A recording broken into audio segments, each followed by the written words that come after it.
தென்றல் வந்து தீண்டும் போது என்ன வண்ணமோ மனசுல,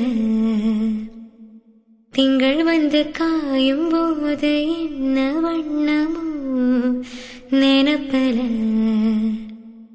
வந்து வந்து போகுதம்மா எண்ணமெல்லாம் வண்ணமம்மா, எண்ணங்களுக்கேத்தபடி வண்ணமெல்லாம் மாறுமம்மா, உண்மையிலே உள்ளது என்ன என்ன வண்ணங்கள் என்ன என்ன,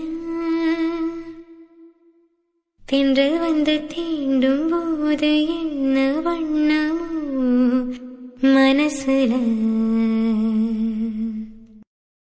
ஒருத்தர் ஸ்டார் ஆக்குறது பெரிய விஷயம் இல்ல, வர ஒருத்தரும் ஸ்டார் ஆக்கணும். அப்படி பல ஸ்டார்ஸ் உருவாக்கணும் ஒரே மேடை சூப்பர் சிங்கர்.